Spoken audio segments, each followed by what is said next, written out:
Laïcité, liberté d'expression, droit au blasphème et à la caricature, 10 ans après les attentats dans les locaux de Charlie Hebdo, LFI répond aux attaques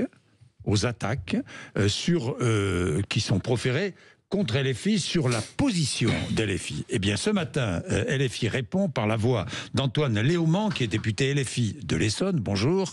Bonjour Jean-Jacques Bourdin. Merci d'avoir accepté de venir parler de cela ce matin, parce que c'est vrai que dans cette période, on ne vous entend pas, on vous entend peu, on vous donne peu la parole. J'ai choisi de vous donner la parole ce matin pour vous poser des questions précises. Alors, la première question est toute simple.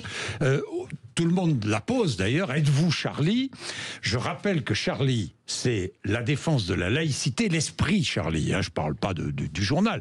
L'esprit Charlie, c'est la défense de la laïcité, de l'universalisme, de la liberté d'expression, de l'irrévérence, du blasphème. Alors, êtes-vous Charlie? Suivant la définition que vous venez d'en donner, oui, je suis Charlie. Il n'y a rien à retrancher à ce que vous avez dit, mais avant de commencer, je voudrais dire que cette journée du 7 janvier, c'est une journée qui est très particulière. Parce que c'est d'abord une journée de deuil, et dans laquelle on pleure les victimes de Charlie Hebdo, la victime de Montrouge, ensuite du 8 janvier, et les victimes de l'hypercachère du 9 janvier. Il y a 17 personnes qui se sont faites tuer, et pour ceux qui, comme moi, à cette époque-là, étaient présents sur Paris, c'était un moment qui était un moment d'extrême tension pour nous tous, parce qu'il y avait une traque de ces terroristes. Et je crois que c'est d'abord ça, le sentiment qu'on doit avoir, c'est un sentiment de mémoire, de respect pour les victimes, pour ceux qui ont survécu aussi, et qui subissent la douleur d'avoir perdu tous ses proches.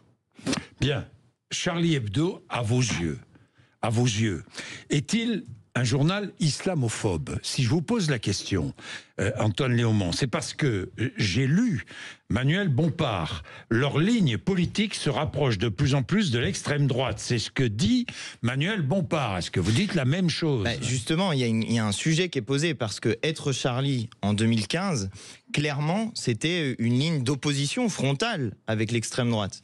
Et jamais un journal comme Charlie Hebdo n'aurait, en 2015, mis sur le même plan le Rassemblement National et la France Insoumise, par exemple. Or, aujourd'hui, beaucoup de gens le font. Beaucoup de gens disent... Charlie le fait. Charlie le fait, par exemple, parfois. Et il y a eu des débats, d'ailleurs, pendant les élections législatives de 2024, pour savoir si Charlie Hebdo devait donner son soutien au nouveau Front Populaire. Ça n'aurait sans doute pas fait débat en 2015, et ça n'aurait pas fait débat, à mon avis, dans l'esprit, par exemple, de Charles, qui est décédé en janvier. Pourquoi est-ce que Charlie le fait? Je pense qu'il y a une manière, désormais, de qualifier la France Insoumise qui est très problématique, et qui est devenue problématique dans un certain nombre de médias, non pas parce que nous aurions changé, mais parce que la société s'est droitisée. La société s'est même extrême droitisée, et on le voit dans le résultat des élections. Mais que retrancher aux propos de Jean-Luc Mélenchon de l'époque? C'est pas nous qui avons changé, c'est la société qui a changé. Jean-Luc Mélenchon disait à cette époque-là: Charles, tu as été assassiné comme tu le pressentais par nos plus anciens, nos plus cruels, nos plus constants, nos plus bornés ennemis,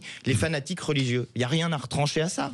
Et moi, je veux redire les propos qu'avait eu Jean-Luc Mélenchon, non pas en janvier 2015, mais en novembre 2015, après les attentats du Bataclan. Je veux dire ce qu'il avait dit, parce que il y avait autour de la table Édouard Philippe, par exemple, qui acquiesçait aux propos de Jean-Luc Mélenchon. Voici ce qu'il avait dit: ce sont nos ennemis. Il faut donc les empêcher d'atteindre leurs objectifs. Ils veulent nous diviser. Ils veulent obtenir un clivage entre les musulmans et le reste de la société. Je veux finir. Et il faut le dire avec force, l'islam n'a rien à voir avec ça. Notre premier devoir est un devoir d'amour pour nos compatriotes, pour nos compatriotes tous. Qui a changé? En 2015. Qui a changé? Est-ce Jean-Luc Mélenchon qui a changé? Non, c'est la société qui a évolué et qui aujourd'hui fait un parallèle. Aujourd'hui, il y a des gens, Monsieur Bourdin, je veux juste aller au bout de ça. Aujourd'hui, il y a des gens qui font un parallèle entre musulmans et terroristes. C'est précisément l'objectif des terroristes que d'obtenir ça dans la société française. Et notre rôle à nous est d'être face à cela, d'être en opposition vis-à-vis de ça, parce que sinon, on laisse la victoire à nos adversaires. Alors, Antoine Léaumont, c'était en 2015. Est-ce que Jean-Luc Mélenchon dirait exactement la même chose aujourd'hui? Exactement la même chose. En 2025. Il n'y aurait rien à reprocher à ces propos-là. Pourquoi est-ce que Daniel Obono a dit, je la cite, les caricatures sont racistes? Pourquoi a-t-elle dit écoutez, cela? quand elle se fait représenter en singe. Pourquoi quand elle se fait représenter en singe? C'est pas raciste de se faire représenter en singe? Quand on est Daniel Obono? Si, c'est raciste. Donc, on a le droit, précisément le droit à la liberté d'expression. C'est un droit qui est total, et y compris le droit de caricaturer ou de critiquer des caricatures avec lesquelles on n'est pas d'accord. Donc moi, l'islamophobie, c'est du racisme?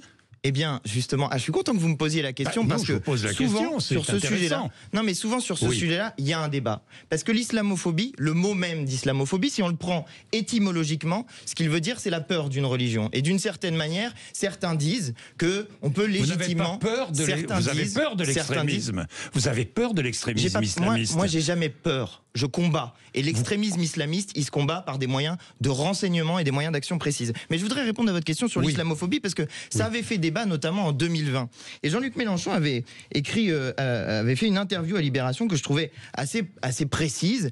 Il avait dit « La vie n'est pas une partie de Scrabble ». Et voici ce qu'il avait dit. Il avait dit « Islamophobie a plusieurs sens possibles, mais ce qu'il désigne, pour ceux qui l'emploient dans la vie courante, est clair, la haine des musulmans. Ceux qui combattent la haine des musulmans ont raison de le faire, quel que soit le mot pour le faire. » Moi, je suis d'accord avec ça. Oui, combattre la haine des musulmans est une bonne chose pour la République. C'est une bonne chose que de combattre les haines religieuses, quelles qu'elles soient. La haine des juifs, la haine des musulmans, la haine des catholiques, la haine de ce que vous voulez. Parce que la laïcité, précisément, c'est une indifférence vis-à-vis des religions. Et c'est le droit pour chacun d'exercer librement sa religion. La laïcité respecte les religions, mais vous allez être d'accord avec moi, s'impose à elle.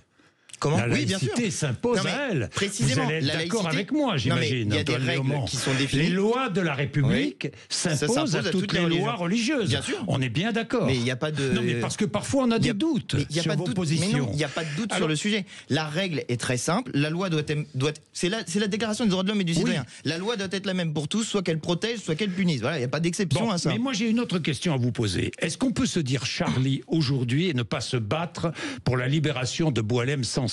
Est-ce que vous vous battez pour la libération de Boualem Sansal ? Bien sûr qu'il doit être libéré. C'est un de nos compatriotes. Il doit être libéré. Mais je vous entends peu. Est-ce que vous êtes d'accord avec le président de la République quand il dit le gouvernement algérien se déshonore en retenant Boualem Sansal? Déjà, M. Macron a dit un certain nombre de choses hier et il y a un certain nombre de propos avec lesquels je ne suis pas d'accord.